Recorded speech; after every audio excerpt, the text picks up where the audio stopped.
So before I begin the lecture proper, I wanted to draw your attention to the quote on my title slide, which reads, "In times of great change, some of the most radical ideas about what the future ought to be like will be located in the books for the next generation." Now that if I have a mantra or a motto or something that I pin over my desk, this is it really. Juliet Dusenberry included that thought in her book, Alice to the Lighthouse, which she wrote quite a long time ago now.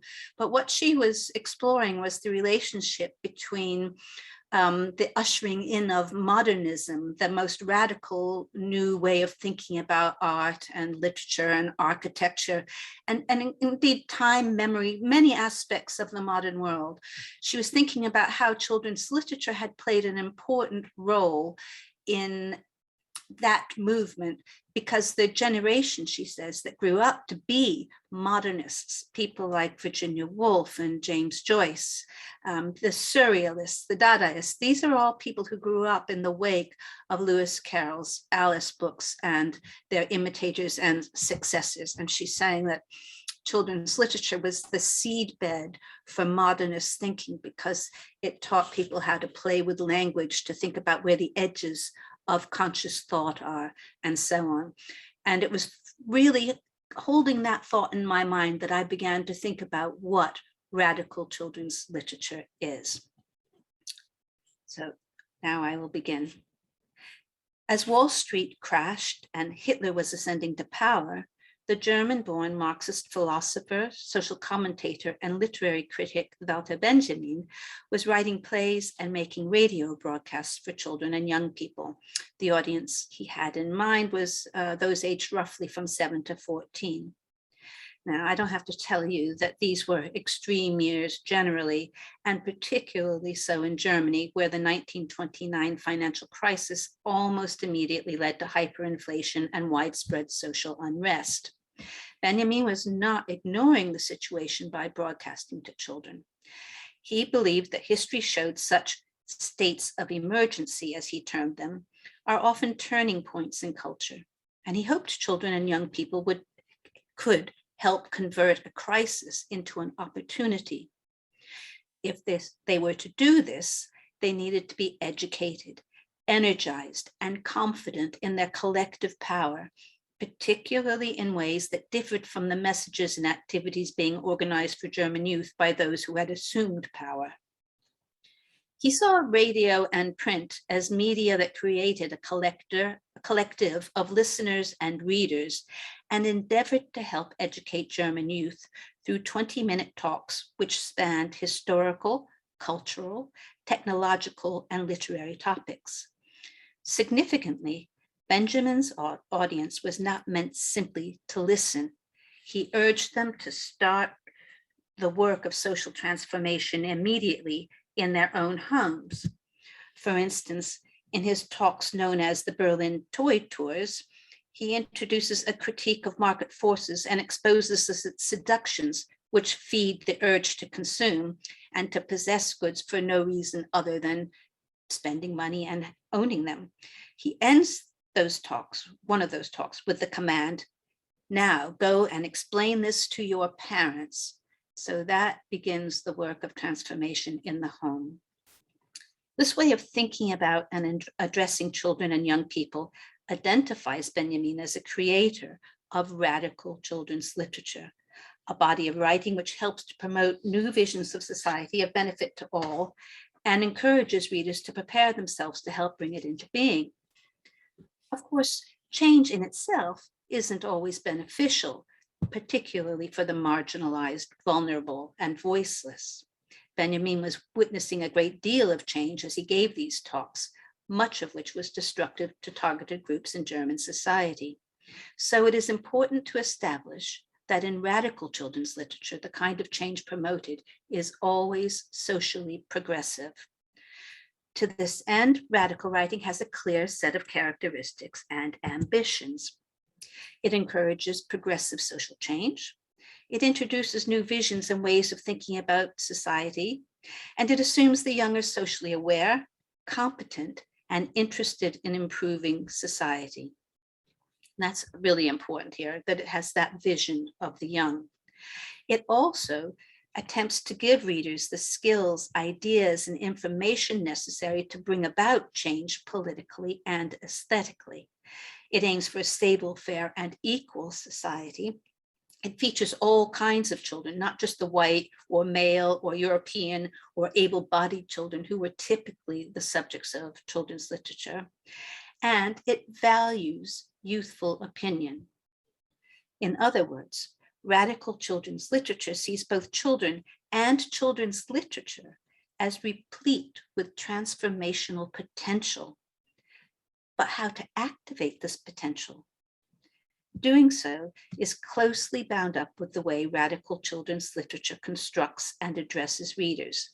Therefore, the image of childhood and youth in radical children's literature is something to which we need to give some attention. Children's literature is intimately bound up with prevailing ideas of childhood and children at any given time, both inside texts and beyond them to an implied audience of young readers. Much of the history of children's literature criticism has focused on the tendency for children's writers to idealize children and childhood. For a long time, particular attention was given to the innocence of child characters who seemed to exist in harmony with nature and sometimes also to have an instinctive spirituality. Now, I'm not going to be talking about this at length, but I just wanted to give you some of these images and to show you how they move through time. And also in the top left corner, you'll see an image by Joshua Reynolds, which is just to show you that it wasn't unique to children's literature. This was a construction of innocent childhood that was pervasive in culture and that fed through into children's literature. And it was this image that was very vigorously attacked, or at least examined, by Jacqueline Rose when she said this had nothing to do with children and childhood readers at all, but was really all about what adults needed from childhood. Okay. Now, in reality, of course, few, if any, children conform to this ideal. Most are full of competing behaviors and emotions, including some angry emotions and dark feelings that they know are inside them and that they mistrust and worry about if they are only confronted with the idea that they ought to be beautiful, sweet, innocent, and kind. Children also know quite a lot of things about dark aspects of the world. At the most extreme, they may have witnessed or endured violence, abuse, and war. More common are the trials of such things as poverty, dysfunctional families, hunger, abandonment, and bullying of various kinds. All of these, to some degree, strip away any veneer of innocence a child might have. My summary of the role and study of idealized child characters here is very condensed because it's not really the subject of my talk, but it needs to be there in order to understand what radical children's literature does that's different. I'm sure other parts of this course will dwell on or may have already dwelt on this topic in more detail. But I did just want to point you to some outstanding work that has been produced for and about innocent childhood and other ways of understanding representations of children in mainstream and canonical works. So I've put a list here, and I hope that maybe you'll be able to refer to it afterwards if you look at this lecture again.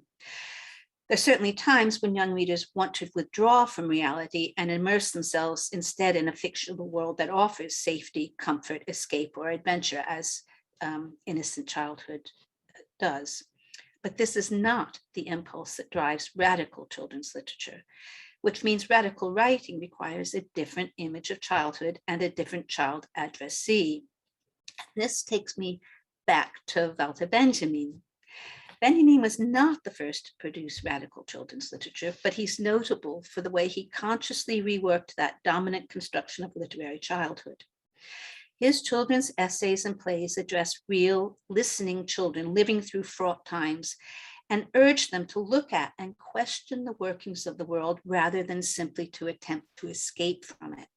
He believed in young people's ability to learn, understand, and take action. This Benjaminian version of childhood is at the heart of radical children's literature, past and present. Now, I've already set out the characteristics of radical children's literature and the kind of children it features and addresses. So now it's time to look at a few examples. And I'm going to start with writing which is overtly politically radical, and then move on to works that offer aesthetically radical ways of reimagining the way societies work. The two are closely related, of course, but they use different means to make their points and focus on different aspects of culture. As I said, Walter Benjamin did not invent radical children's literature. Although you won't find a section in any bookshop or library called Radical Children's Literature, it has existed from the beginnings of writing for children, contributing to cultural revolutions and campaigns of resistance. Of course, it's existing, it's there alongside other kinds of work that are doing something different, but there has always been radical writing for children. For instance, some of the earliest children's books look to the rising generation to help eradicate forms of injustice such as slavery. Among these is Thomas Day's best-selling novel Sanford and Merton, published in installments in the 1780s. In it, Day draws attention to the corrupting influence of the slave trade on British life. One of the title characters, a boy named Tommy Merton, began life in Jamaica as the pampered son of a British plantation owner. After being sent home for his education, Tommy is introduced to a former slave now living in England. Learning how this man grew up, was captured, abused, and became free makes Tommy ashamed, and this is a quote, at the remembrance of the prejudices he had formerly entertained concerning Blacks and his own superiority, end quote. And in this picture, you see the former slave and a young working class boy, Harry Sanford, who is being tutored alongside Tommy Merton. These two are the courageous ones who are rescuing the upper class boy from a charging bull. And it's after this incident that Tommy gets to talk to the freed slave. His development and education continue, and he goes on to reject the very system that provides his smart clothes and privileged lifestyles. And readers are positioned to share his new understanding, and not just of enslaved people overseas and how his own rich lifestyle depends on their labor, their unpaid labor. Tommy is also taught that the rich, like him, do nothing and produce nothing, and the poor, everything that is useful.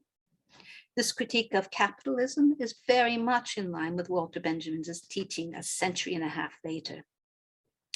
Sanford and Merton was a hugely popular text with young readers for almost 100 years. It was available in many editions and formats, including a very small volume, a tiny little thing, which would fit into a pocket and so could always be to hand.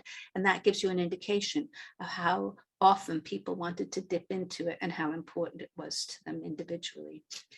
The generation who as children were the first readers of Sanford and Merton were running the country in 1833 when the Slavery Abolition Act, which outlawed slavery across the British Empire, was published.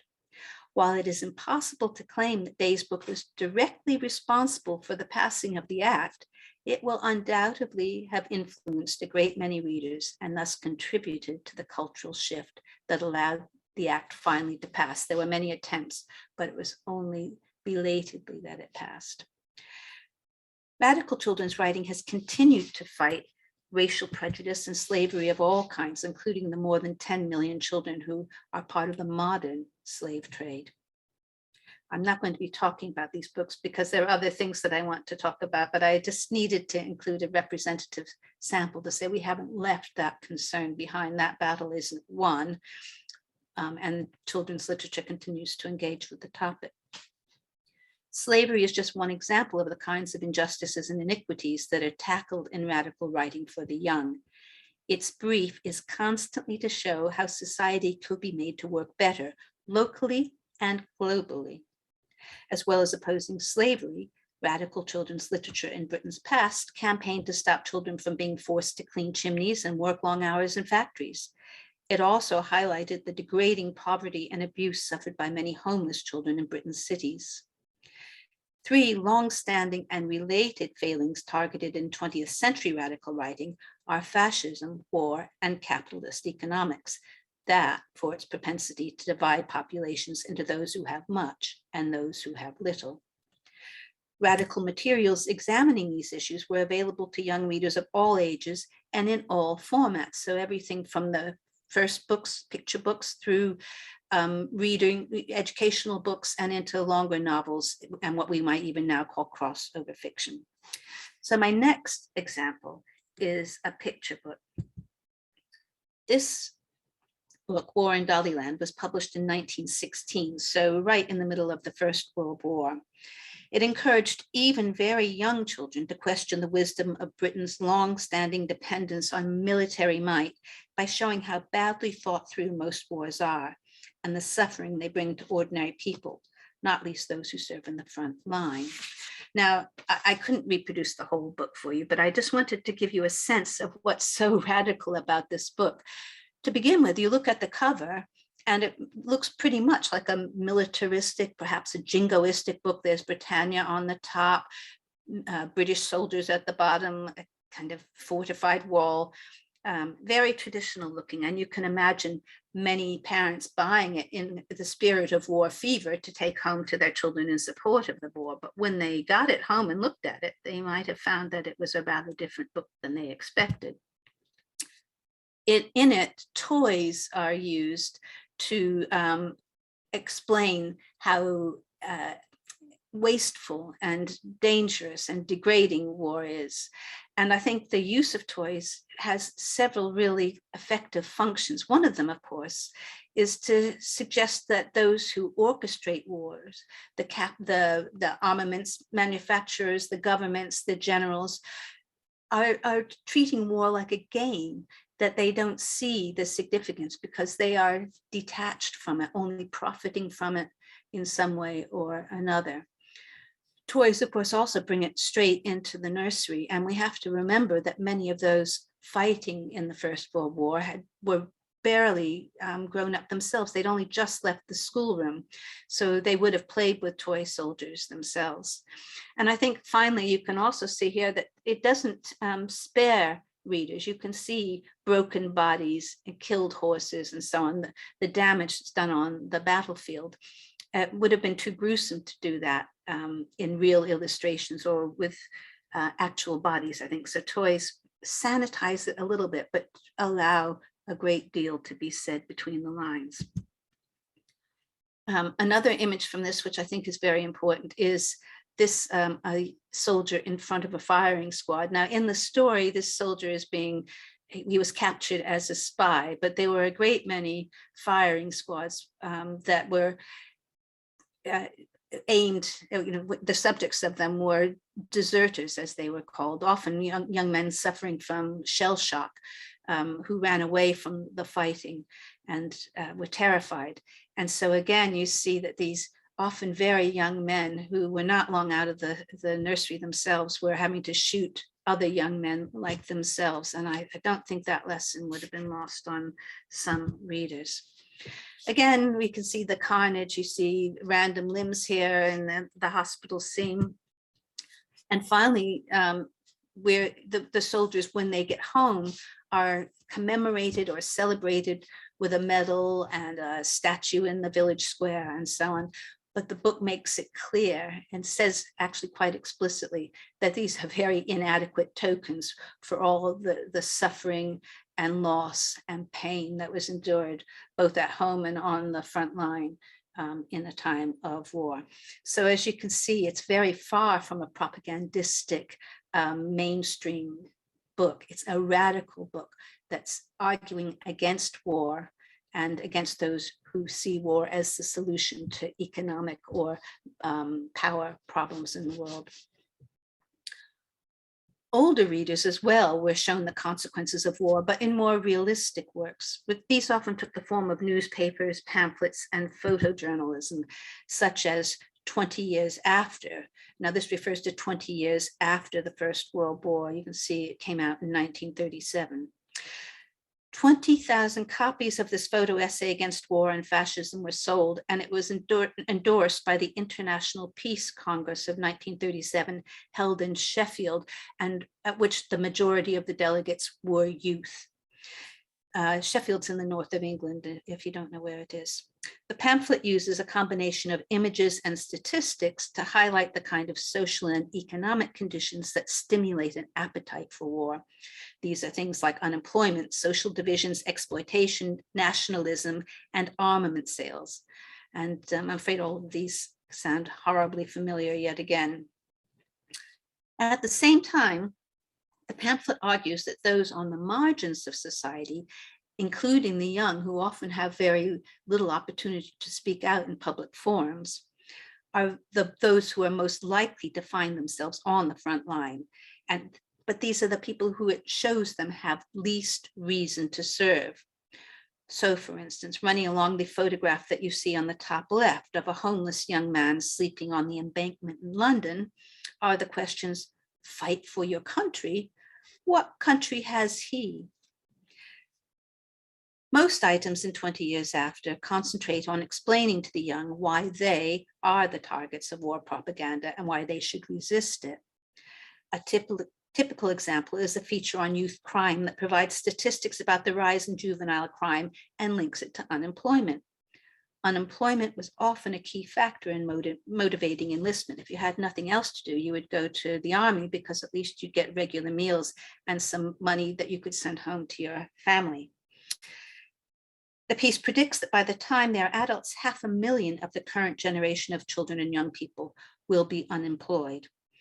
Statistics like these were intended not just to influence readers, but to give them information they could use to persuade others to resist war and to work to find genuine and lasting solutions to economic and social problems. Now, this is precisely the work of radical children's literature. It doesn't assume that it stops when you read it, but that you become an activist after you've read it, and that those who might not have the opportunity to find it or might not be aware of it can still get the message through you. In the middle decades of the 20th century, many people from different backgrounds and in a great many countries, like the authors of 20 Years After, felt the need to produce writing and illustration that encouraged young readers to recognize what was wrong with the world they'd been born into. 1931, for example, saw the publication in Germany of Eddie and Uku, written by Alex Wedding, which was the pen name of Greet Weisskopf, and illustrated with photographs by John Hartfield, which was the professional name of Helmut Hertzfeld. Hartfield's photographs of real children from different social backgrounds who become friends is in the same spirit as his better known montages, anti-fascist montages, and bitterly satirical images of Hitler, which we saw before. The book shows children caught in the middle of dysfunctional and divisive social relations and the economic exploitation of working people, and gives them examples of how they could improve situations in their own families and localities. Its themes of trade union activism, forbidden under the Nazis, and friendship across the racial divide, compounded by a positive depiction of a Romani family, and all illustrated with photographs featuring real children. Another provocation. This wasn't just some kind of fantasy. This all led in due course to the book being burned in Germany. Both Wedding and Hartfield were forced to flee when Hitler came to power. By then, their book was reaching young readers in the UK and US through an English translation. Again, this is what I showed you, called Eddie and the Gypsy, that came out in England in 1935.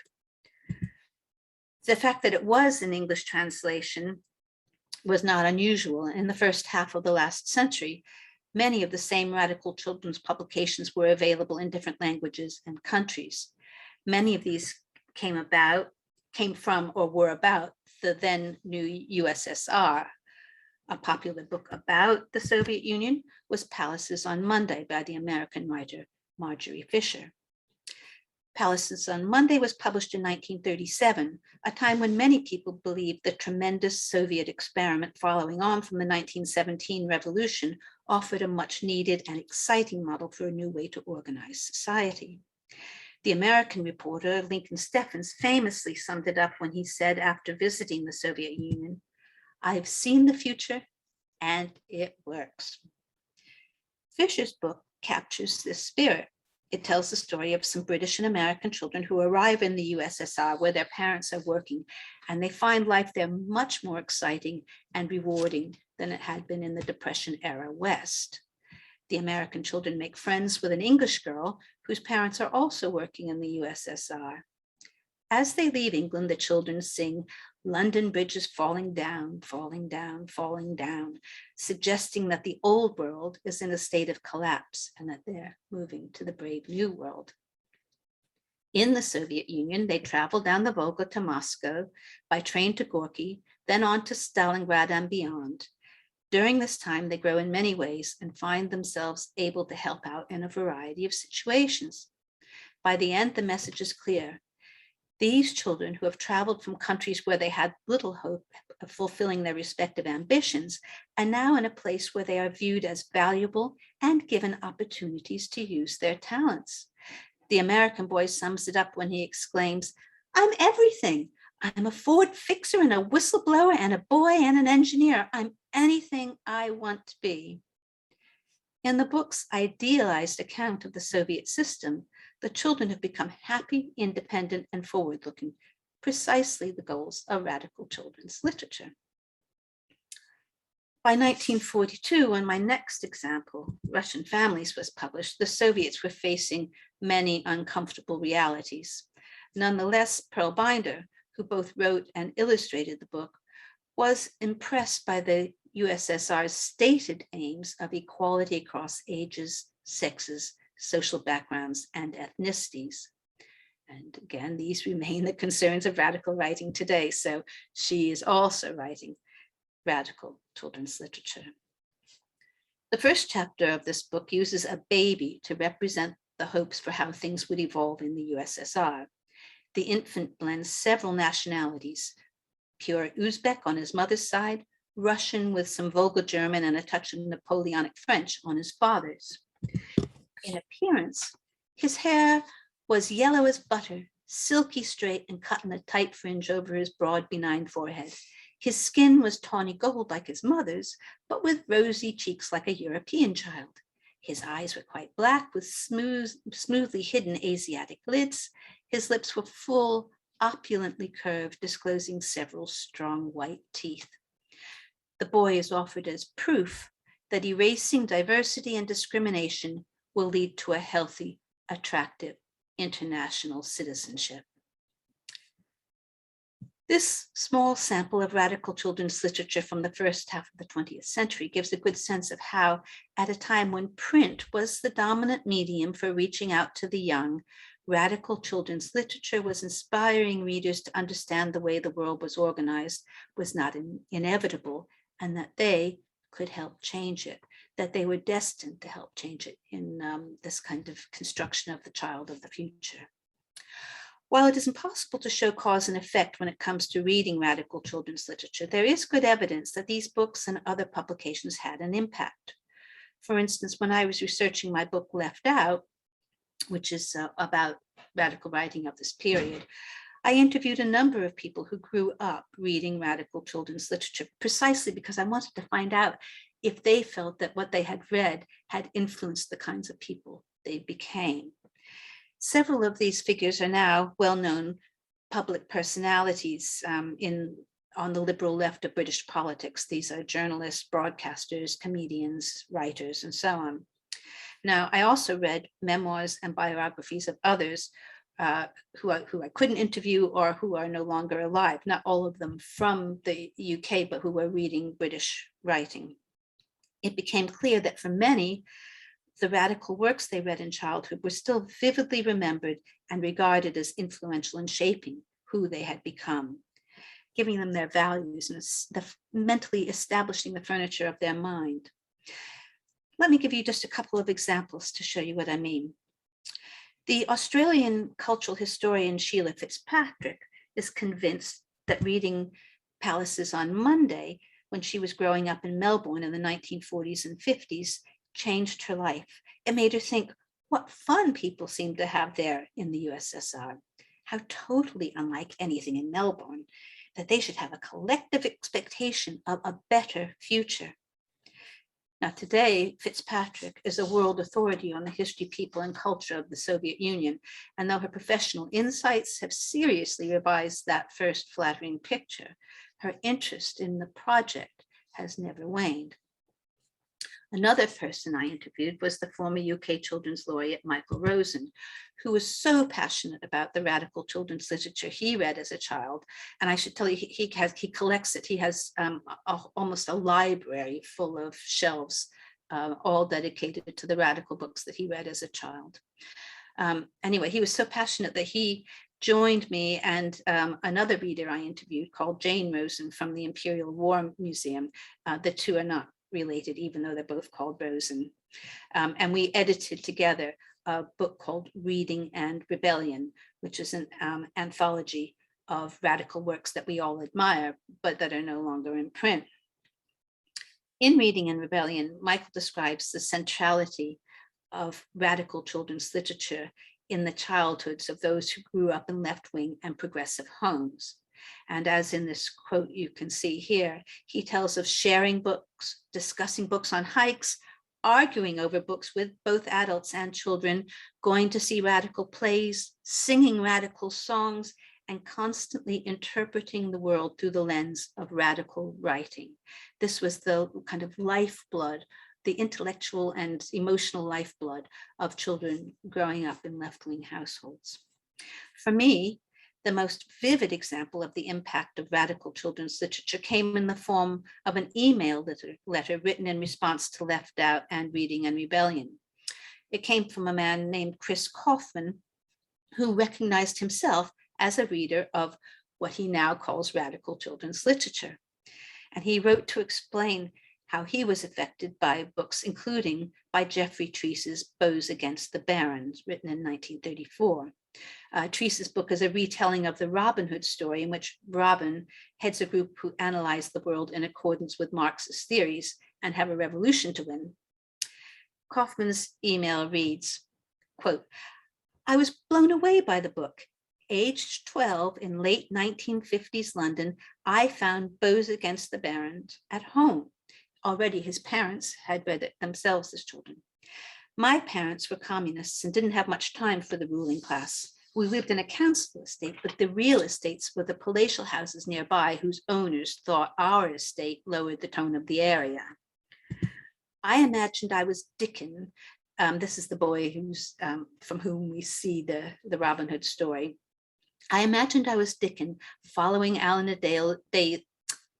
Dale's cry, 'All men equal from sea to sea,' taking on the lords, abbots, and tyrants. An outdoor outlaw walking so carefully they couldn't hear a twig snap under my feet. It took courage for me to scale their walls to get my ball back.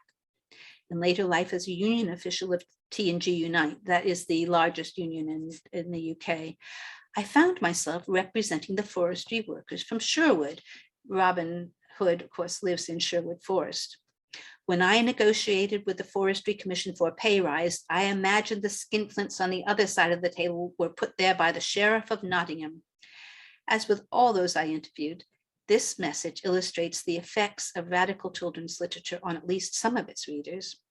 The boy who superimposed the story of Robin Hood onto his life in the London council estate became the man who applied the same narrative to interpret the dynamics of union negotiation.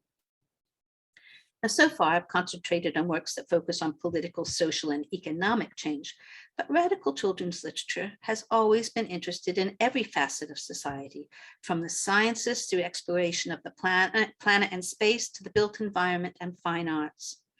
This is consistent with the desire to improve life for all, since there's little benefit in having a new political system if housing is bad, infrastructure inadequate, the environment ugly, and people's imaginations stultified by the demands of maintaining the status quo. Aesthetic radicalism is about stimulating new visions and imagining all kinds of possible future realities. An image from a monumental information book from the time perfectly captures the interdependence of all these areas as reflected in radical children's literature. The image comes from An Outline for Boys and Girls and Their Parents of 1932, a volume whose stated aim was, quote, "to help forward the new world," end quote, by introducing what it was called citizens of the future to the many branches of knowledge they would need to solve the problems that were leading to economic collapse and serial conflicts. However, While most of the original readers of this and the other works I've described were still children, there was a second global conflict. By the time World War II was over, some of these readers were old enough to be in positions of responsibility. Again, it's impossible to prove that radical children's literature made a difference. What can be established is that the generation for whom these early 20th century radical texts were written was responsible for embedding the welfare state, for making Britain part of Europe, and for placing it at the center of popular youth culture and fashion. In 1934, Geoffrey Treece's Bows Against the Barons could only imagine a distant future when life would be better for ordinary people. But by 1950, Britain was becoming a genuinely fairer place with cradle-to-grave care and world-class child center primary education. And just an aside, if you haven't read it already, Julia Mickenberg's book called Learning from the Left makes a similar case for what was happening in the McCarthy era United States. And she points to the way that the writers and illustrators who fell out of favor with Washington and were blacklisted indeed, found ways to get their ideas published and to speak to the rising generation by becoming children's authors and illustrators. And she makes a connection between the generation that grew up reading their work and singing their songs and so on, and those who helped bring feminism into view, who campaigned for civil rights and equality in pay and other kinds of social reforms in the United States. Anyway, when I was talking about Britain, I mentioned youth culture and fashion, and that makes us a good point at which to shift focus from works with primarily a political focus to those that recognize the importance of aesthetic means of reimagining the world. Sorry, that's the contents of an outline for boys and girls. Now, I need to begin by saying that not all scholars agree that there is such a thing as aesthetic radicalism in children's literature. My very good colleague and friend Phil Nell has set out his doubts about it in an essay entitled A Manifesto for Radical Children's Literature and an Argument Against Radical Aesthetics. You can find this in the Journal Barn Boken. I would say Nell probes the nature of, rather than argues against, a radical aesthetics. His questions stem from the fact that while he finds it straightforward to define politically radical works, he can't create a similarly tight definition of aesthetic radicalism. For Nell, political radicalism can be boiled down simply to texts that inspire the next generation to build what he calls a just world. Now here he and I think as one, you'll recall that the definition of radical children's literature I gave at the start of this talk requires it always to be in the service of politically progressive ideas, and that one of my criteria is that it should aim to help build a better, more equal, less divisive, or in Nell's words, a more just world. Because Nell doesn't see a stable, universal link across aesthetically radical works. There's not just one kind of aesthetic form that is used to promote these ideas. He concludes that there isn't a single aesthetic, but, this is a quote, a wide range of aesthetic choices that can convey radical ideas. And that's true, but I really don't see that as a problem. I don't think there's just one kind of way of telling a political radical story either. So for me, in the end, I don't see why we would need a single way of aesthetically reimagining the world. Nell has given us a thoughtful, reflective essay, however, and I strongly recommend reading it to further your understanding of what radical children's literature is, how it works, and also because it offers a very rich set of contemporary primary texts. This talk, as you will have realized, draws on my particular interest and expertise in the early to mid 20th century. But ultimately, whatever the time frame, I think the quest for a single unifying principle of aesthetic radicalism is misguided, especially if this assumption is that to be aesthetically radical, a text also has to be explicitly politically radical. And I'll explain why those two things sometimes can't coexist in a book. Stories for children are frequently understood to introduce them to the world. Time and again, critics point to the role played by children's books in acculturating young readers by teaching values, manners, mores, taboos, and so on. Radical children's literature, by contrast, attempts to point to or stimulate new possibilities through artistic experimentation. One way to do this might be to focus on the literary nature of texts and on books as objects introducing, say, innovations in style, illustration, and the physical medium of the book. And I've given just a few examples here. One of them is what we might call an artist's book, a retelling of Snow White by Varja Lavater, which isn't bound, so the book opens up and you can read it front to back, up vertically rather than horizontally. You can flip it over, and perhaps more importantly, not only has it got no words, but the images in it are not representational. So the characters are represented by things like circles and triangles and so on. And nevertheless, if you know the story of Snow White already, you could easily decode it. And if you don't, you can begin to piece together what happens to the Snow White character as she moves through this amazingly innovative book. I'm sure all of you know The Arrival by Sean Tam, which is about, it tries to explain how the world becomes unfamiliar, the defamiliarization effect when you travel from your home culture into a new culture where you don't speak the language, where you're unfamiliar with the cultural practices, even the food, where you have to find work, where everything seems alien to you. And he does that in the most marvelous and evocative way. And then finally, I've given an example from a book by David Almond, which looks at the way the interior world of a child who's in grief can be expressed best through the interaction of verbal and visual images expressing the emotions and also the kind of storytelling that might go on to explain the world. And this is a book which breaks many of the old rules of children's literature in the way that it uses a child's voice and a child's spellings rather than trying to teach correctly, grammatically correct language and so on.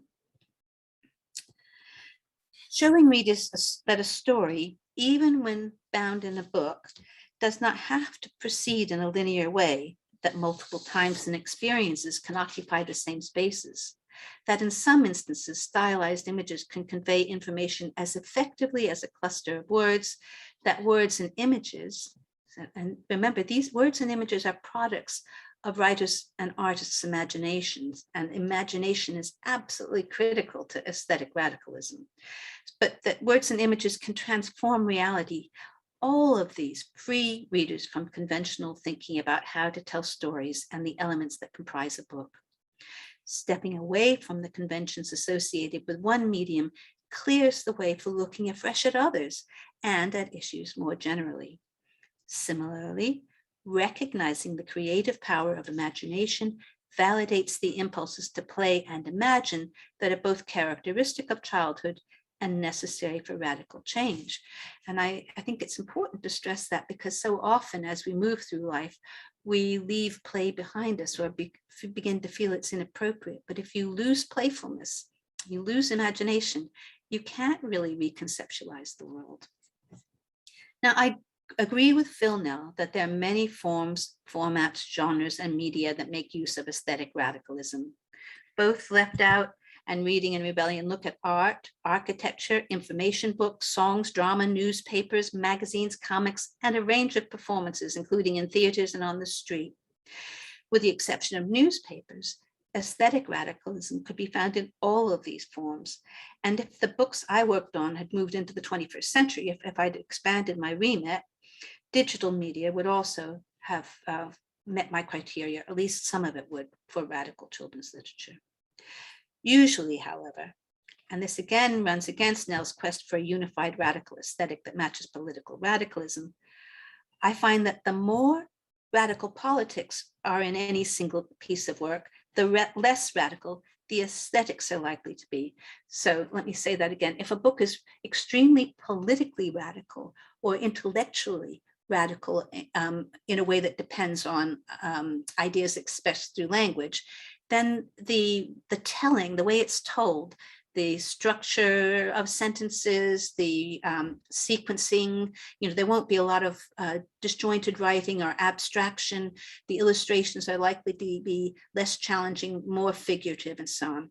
So if you have extreme political radicalism, you're likely to have less aesthetic radicalism, where by contrast, if a book is really experimental in form, it's likely to tell a more familiar tale. So again, thinking of the examples I showed you, the most radical work was the Snow White, a very familiar story. So it could be made the most playful and experimental in how it was told. Now, my explanation for this is that particularly for the youngest and the newest readers, there's an assumption that they need either the ideas or the format and mode of telling to be sufficiently familiar, not to alienate them, so that they don't get too confused and aren't discouraged by trying to understand what's happening. Something that is too challenging at both the levels of plot and style can be very alienating in the early stages of learning to decode and think about meanings through printed language. Not all books conform to this rule, however. During the 1920s, for instance, several established artists tried their hands at creating works for children and young people that were certainly aesthetically radical and which often also questioned power and political hierarchies.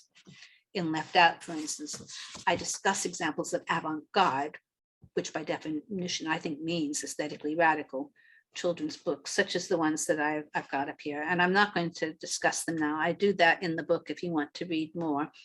But I think the important thing to acknowledge about these experimental books that were ostensibly for children is that they have always been more admired by adults and institutions such as galleries than they have been enjoyed by children.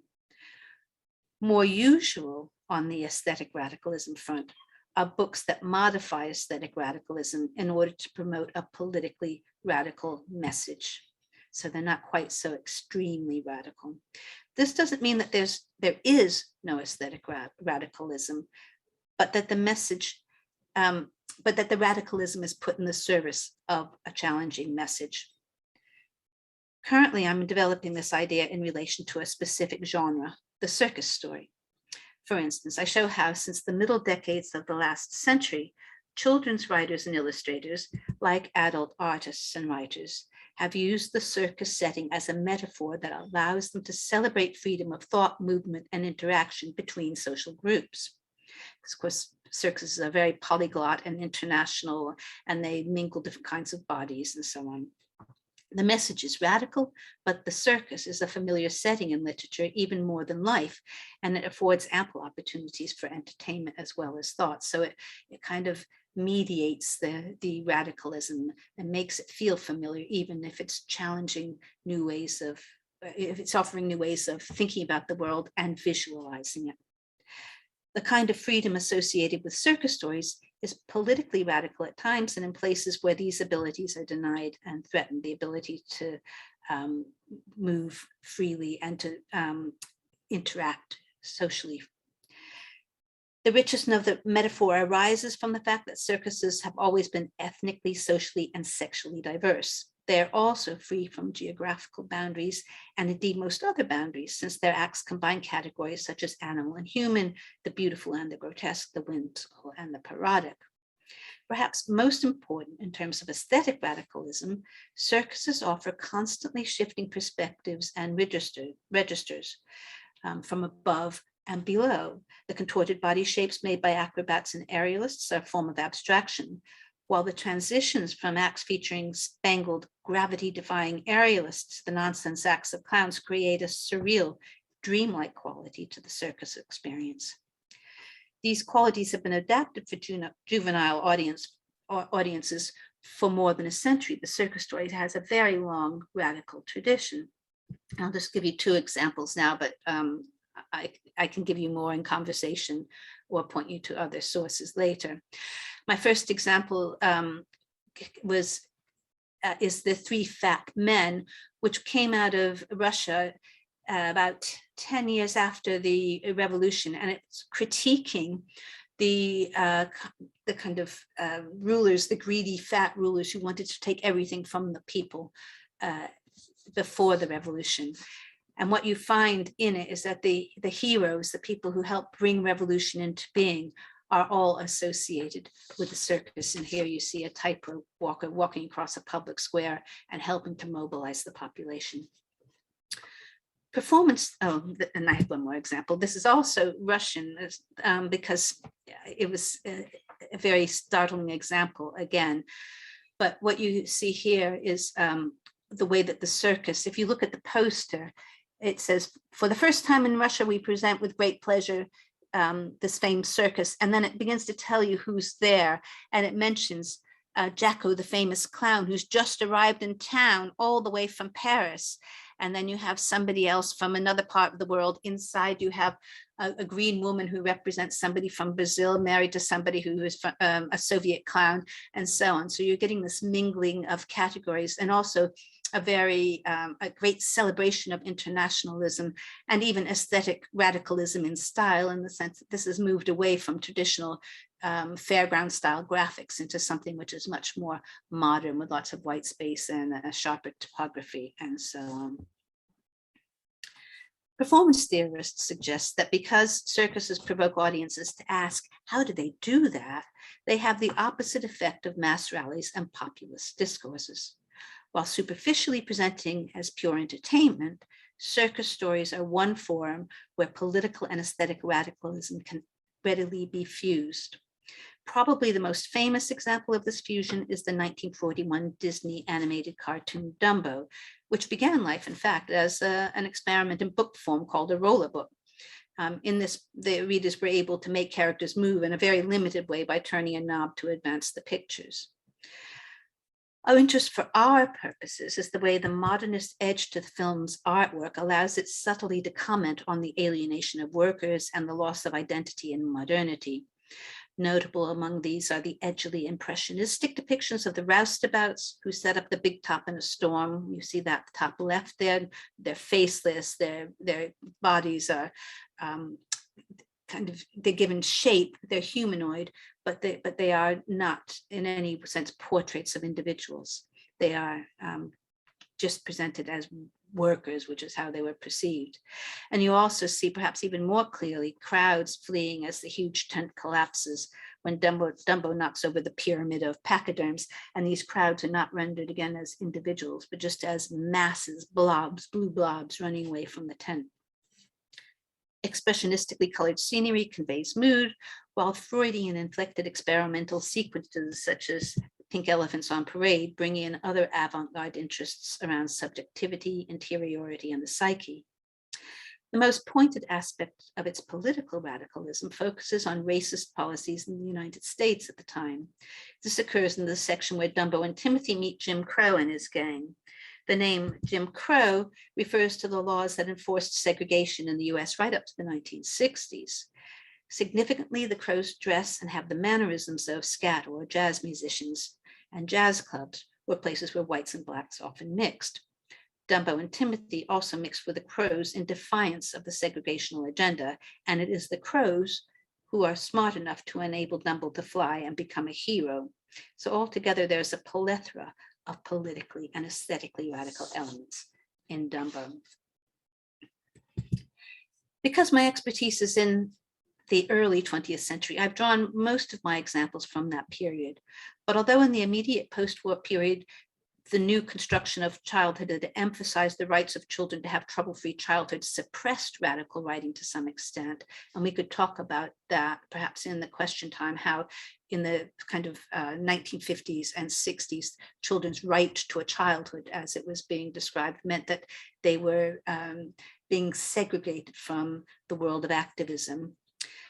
Radical writing has never entirely disappeared. Young readers need books that speak directly about their own times and encourage them to imagine possible new futures. It's particularly welcome then that the current publishing climate is more receptive to radical children's literature than it has been since racism, sexism, and classes were contested in children's books during the 1960s and 70s. A good barometer of this change in the UK is the Little Rebels Children's Book Award, established in 2010 by the Alliance of Radical Booksellers and Letterbox Library. That's a children's book that specializes in books promoting equality and diversity. Year on year, the number and quality of books entered for this prize has grown rapidly. And I was a judge for this prize for the first 4 years, from up till 2014. And I could see the immediate impact of the award firsthand on what was being published and how much radical writing was being published. Although they focus on a range of issues, and I've listed some of them below on the slide, individuals and historical moments, a range of all of these things. Collectively, these new contributions to radical children's literature stress that the political arena needs the young. These books help young readers see themselves as instrumental to bringing about social change at home and as part of global movements. Now, this is important, for we are once again in one of Walter Benjamin's states of emergency. The many very real threats to the planet, peace, global economics, and health mean there is a great need for radical writing across all formats and media. And of course, children's literature is no longer confined simply to books and print. They need writing that will prepare, sustain, and encourage young readers for the work of repairing and rethinking the world they will inherit. More than that, radical children's literature is taking up a Benjaminian strategy, asking its readers to become activists now, not waiting till they're grown-ups, by preparing themselves to run the world differently in the future. Whether they do this in the form of information books, polemic, poetry, history, or fantasy, I would say strong, topical, radical children's literature has never been more necessary.